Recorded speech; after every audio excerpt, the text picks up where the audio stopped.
igreja com a santa e gloriosa paz do Senhor. Amém. É motivo de alegria de estar mais um dia na casa do Senhor.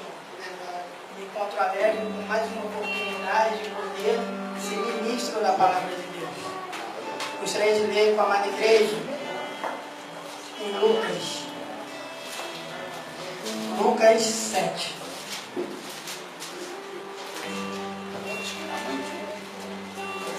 Glória a Deus.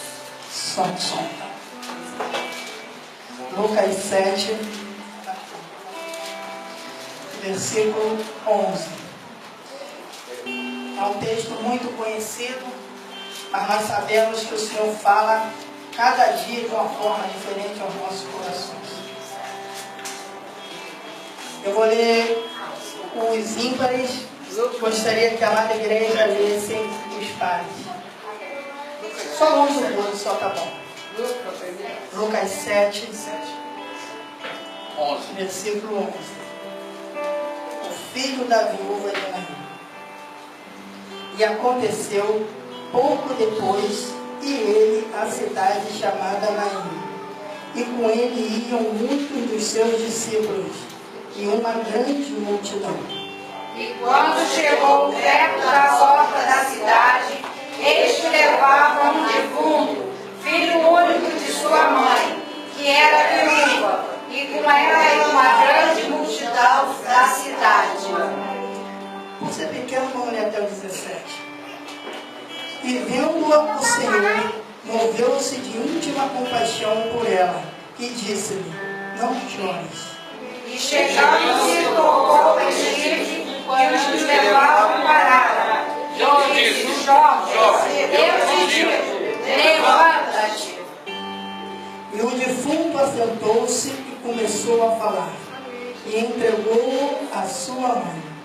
E de todos se apoderou o temor, e glorificavam a Deus, dizendo: um grande profeta se levantou entre nós, e Deus visitou o seu povo.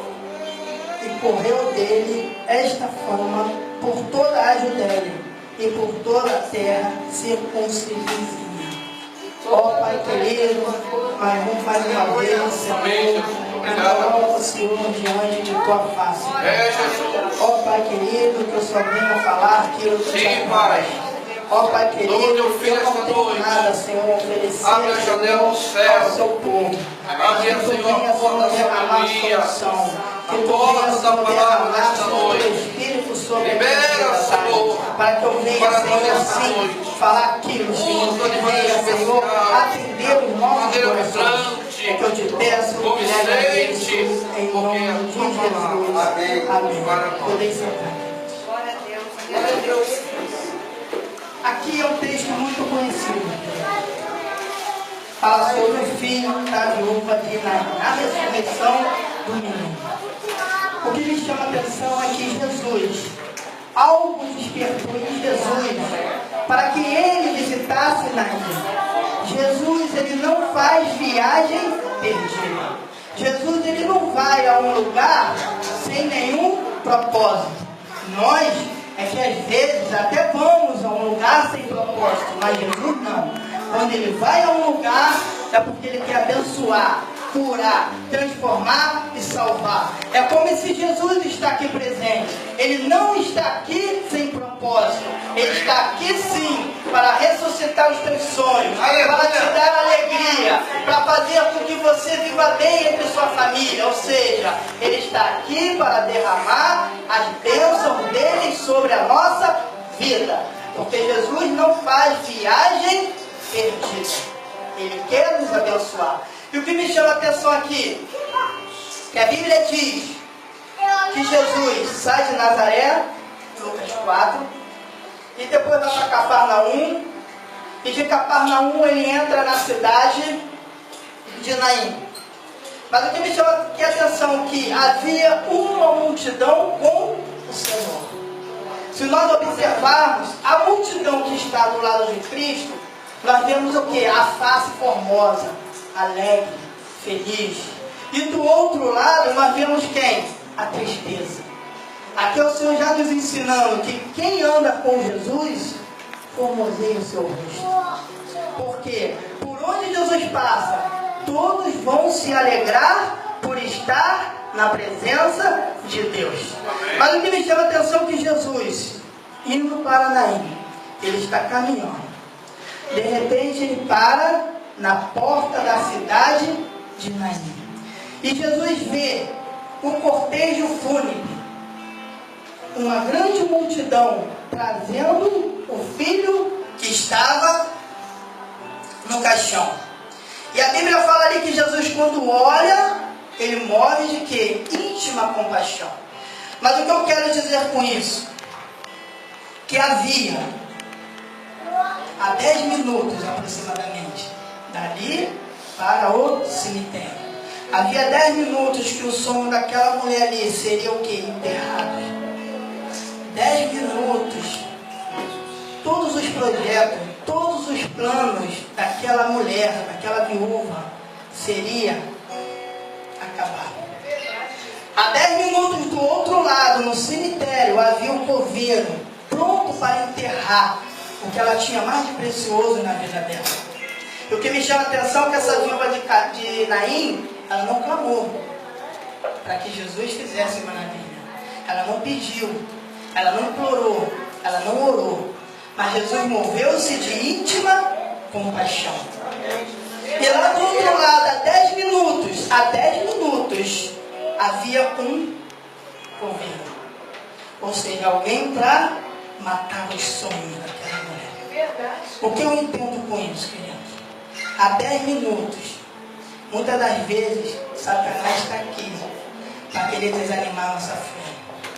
Alguém está lá cavando um buraco, querendo destruir a nossa família.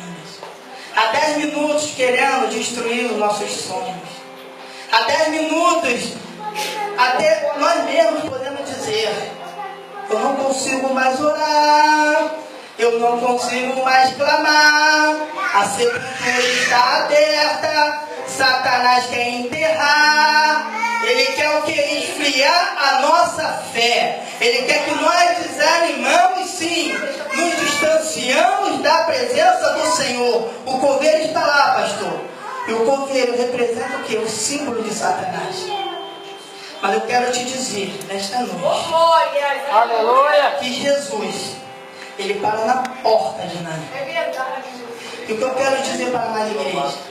Que Satanás não vai conseguir tirar aquilo que ele vai dar na sua vida. Ou seja, os coveiros vão falir. Eles têm que mudar de profissão. Caixão não vai mais existir. Porque Jesus, neste momento, ele vai mudar a história de nossa vida. Aleluia! Há 10 minutos. O coveiro já estava pronto ali para enterrar o que ela tinha de mais precioso.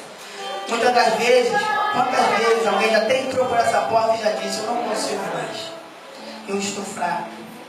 Há 10 minutos estamos o quê? Perto do cemitério. Mas o Senhor parou na porta de Naim. E que medida aqui ainda? Continuando. Naim, pastor, é uma cidade que não havia rei. De lá não saiu profeta, não saiu sacerdote. É uma cidade que ninguém gostaria de ir. É um vilarejo pequeno, não chama atenção, não tem nada que viesse, algo de bom que alguém pudesse falar, pastor. Naim não tem nada que viesse de bom. Mas é para isso que Jesus veio. Jesus veio para aqueles que estão desprezados. Jesus veio para aqueles que olham para vocês e falam: não vejo nada de bom na vida deste homem e desta mulher. Veja que Jesus, ele não vai a um lugar sem propósito, não. Ele falou: ninguém de Naim não saiu nada, mas é lá que eu quero ir. Ou seja, eu não sei como anda a sua vida diante de Deus, diante da sociedade também. Muitos podem até falar assim: eu não gosto dele, eu não vou dele, mas o Senhor está falando: eu vou na cidade de Naim.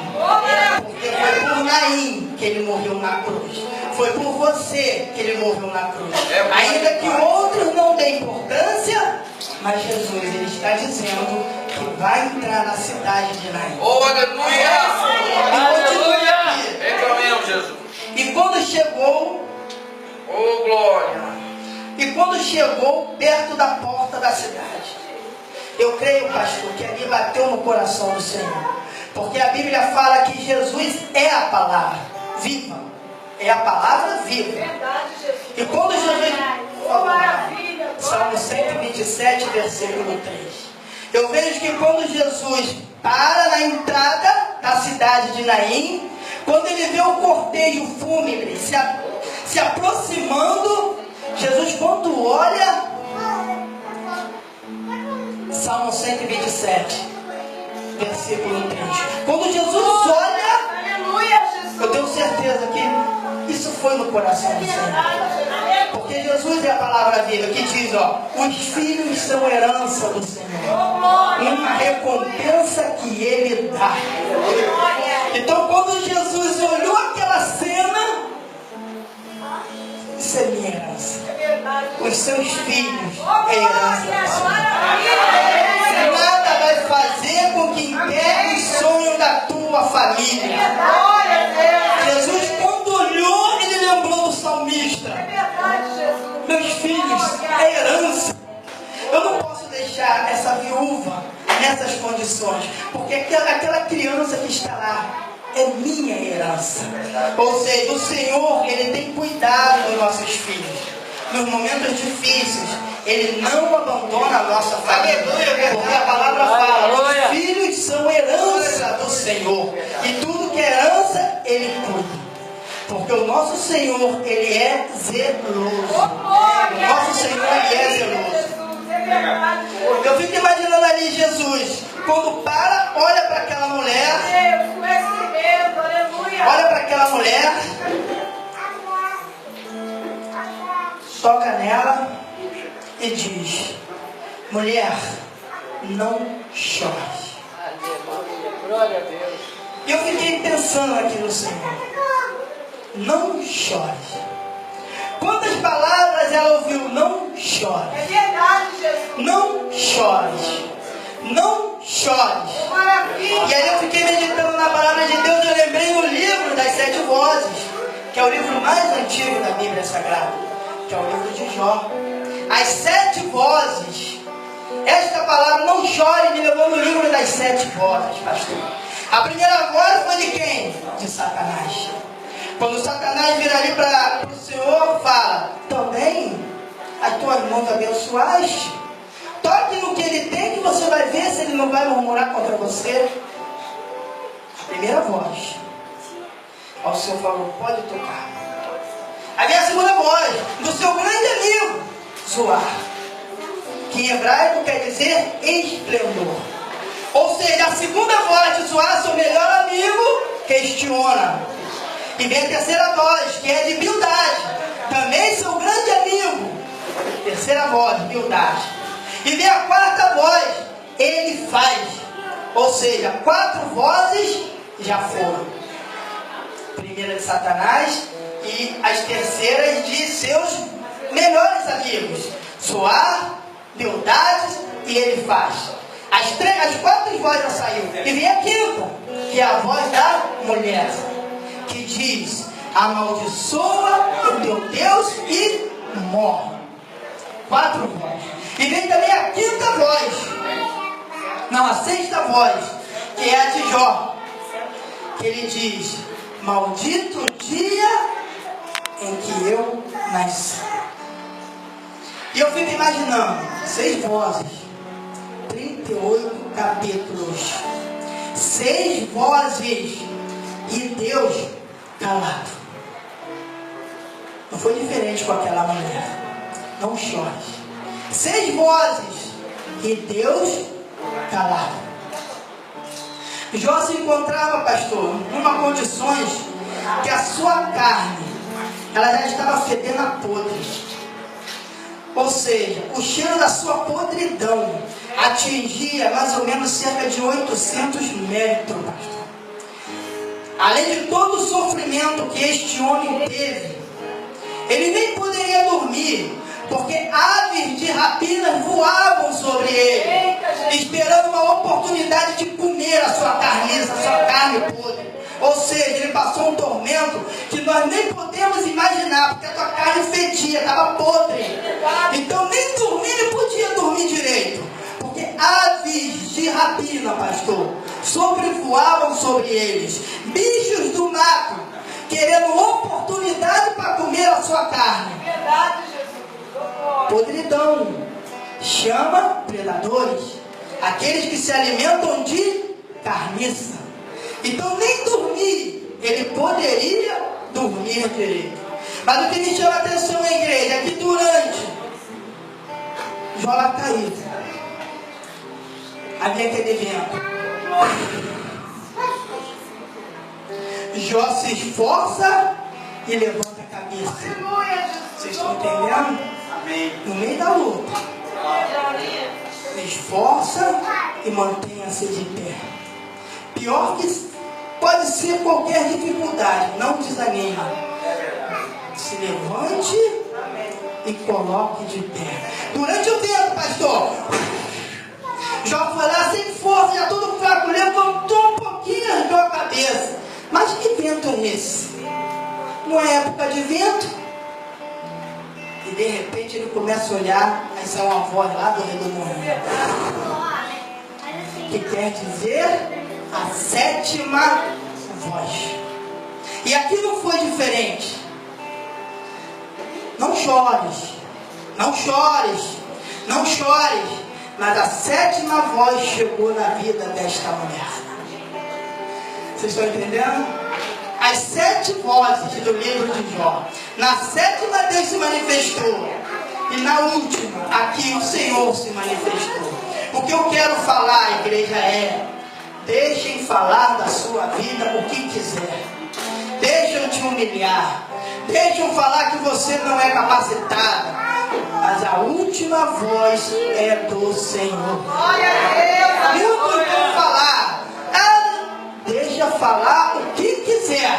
Mas a última voz, ela vem do alto. Vem do Criador dos céus e da terra. Como o Senhor ainda fala aqui, não chore. Mas o que me chama a atenção aqui, igreja, é que eu fico observando o que a palavra diz. E vendo-a, Jesus na terra, ele tinha 2 coisas que eram muito fortes. A primeira era a maneira de falar. A maneira de falar. Eu estou conjecturando com a minha mente, igreja. Eu estou conjecturando com a minha mente. Imagino eu, Jesus na sinagoga, pregando. E vai lá, entra lá, os judeus falam, vai lá e prende aquele homem. Isso eu estou falando da minha mente, eu estou falando da minha mente. Vai lá e prende este homem. E de repente os soldados romanos vão lá para prender. Quando entra no templo, está Jesus falando, bem-aventurados, bem-aventurados. E os homens param na porta, deve ficar ouvindo. Termina o culto, eles vão embora. E quando os judeus falam, ué, você não trouxe ele por quê? Ele fala, eu não tive como trazer. Mas por quê? Por que você não trouxe ele? Porque ninguém nunca falou como este homem fala. Aleluia, Senhor. Ou seja, a sua maneira de falar, a tua voz, era totalmente diferente. E a segunda coisa que era muito forte dele era o olhar. A Bíblia fala que vendo-a, a mulher adulta, todos querendo apedrejar a mulher. Depois vai todo mundo embora. O Senhor ainda com a cabeça baixa. Cadê os que te condenaram? E ela diz, não sei, foram embora. Jesus vira para ela e falou assim, pois eu também não te condeno. O que eu quero dizer, igreja, o que fez aquela mulher não pecar não foi o fato dela ser perdoada e não ser apedrejada, não. Porque muitos hoje recebem livramento do Senhor e continuam fazendo a mesma severgonhice. Mas o que fez a mulher mudar foi o quê? A força do seu olhar. Quando Jesus olhou e falou assim, ó, vá e não peque mais. Ou seja, a força do seu olhar. Olhar de misericórdia. Olhar de bondade. Ou seja, a força do seu olhar foi que fez aquela mulher não pecar novamente. Porque nós sabemos que muitas das vezes nós pecamos e se bobear, Deus deu o livramento e nós pecamos de novo. Nós sabemos disso, mas aquela mulher foi diferente. A força do olhar mudou a história daquela mulher. Pedro saindo da fortaleza, Jesus saindo da fortaleza, preso. Quando Jesus olha para Pedro, só olha, aí só estou falando de força de olhar. Duas coisas que Jesus tinha forte, era a maneira de falar e o seu olhar. Jesus só olhou para Pedro. Pedro na fogueira, pastor. Pedro começa a chorar. Eita maravilha! Só olhou, bateu aquele remorso, Pedro começa a chorar. E a Bíblia fala que tempos depois, Pedro, tu me amas 3 vezes, apacenta a tua ovelha. Para você ver como aquele olhar mexeu tanto com Pedro. Pedro, pastor, viveu décadas depois, mas aquele olhar foi tão fulminante, tão impactante, que ele preferiu que morrer de cabeça para baixo. Tudo por causa da força de um olhar. Porque quando Jesus olha, é de misericórdia, totalmente diferente. E continuando aqui, o Senhor moveu-se de íntima compaixão. Eu gostaria de falar um pouco sobre isso. Existem 2 tipos de milagre de Jesus. Existe um tipo de milagre que é para dar. Deixa eu ver um versículo aqui. É Lucas 7 mesmo. Mas eu vou ler o 19, Lucas 7, 19. Eu vou ler o 19 e o 22. Que diz assim: E João, chamando 2 dos seus discípulos, enviou a Jesus dizendo: És tu aquele que havia de vir, ou esperamos outro?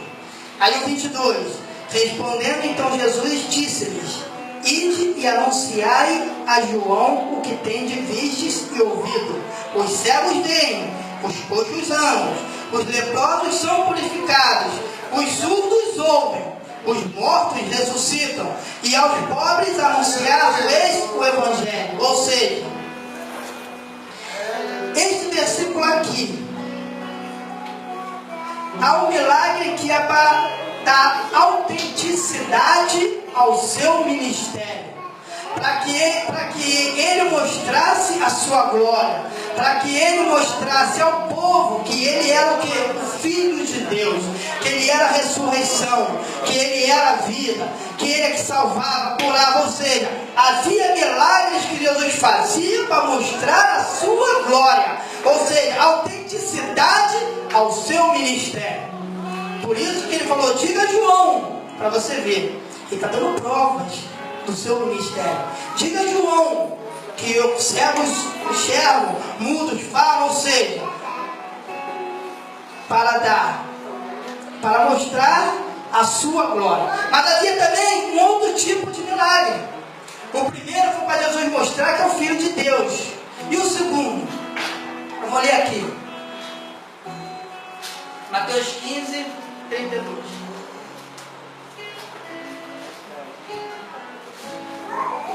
Graças a Deus, louvado seja o teu nome, Jesus. Esse é outro tipo de milagre. Fala sobre a multiplicação dos peixes. O primeiro milagre era para Jesus mostrar a sua glória. Agora o segundo milagre, 32, que diz assim: E Jesus, chamando os discípulos, disse: Tenho compaixão da multidão, porque já está comigo há 3 dias e não tenho o que comer. E não quero despedi-la em jejum, para que não desfaleça no caminho. O que eu quero dizer? A multidão não pediu comida, não. Mas Jesus teve o que? Compaixão. Ou seja, eu conheço o endereço de cada um. Porque ele diz ali: eu não quero despedir e a pessoa desfaleça no caminho. Então ele está querendo dizer ali: eu sei onde você mora, eu sei onde você mora, eu sei onde você mora, eu sei onde você mora, eu sei onde você mora. E se você sair sem se alimentar, você vai desfalecer no caminho, vai morrer, porque você mora tão longe que não vai conseguir se manter de pé. Então tem milagres que Jesus faz. Para quê? Porque íntima compaixão, ele tem pena. Tipo assim, ele tem amor. amor. Não diga a palavra, amor, não é pena não. Ele tem amor pela vida. Então ele falou assim, eu sei onde é seu endereço. Você vai ter que atravessar, você mora muito longe. Mas você vai alimentado, meu filho. Eu não vou te deixar você aí no caminho para virar comida de ave, não. Você vai alimentar. Então esse é o segundo tipo de alimento de milagres de Jesus. Mas o que me chama a atenção nós vemos que as bênçãos do Senhor, o sol e a chuva, caem sobre bons e ruins. Vocês podem ver. Não é o fato. A Bíblia fala o quê? Que nós não devemos... Eu vou ler aqui em Lucas 10, 20. Lucas 10, 20.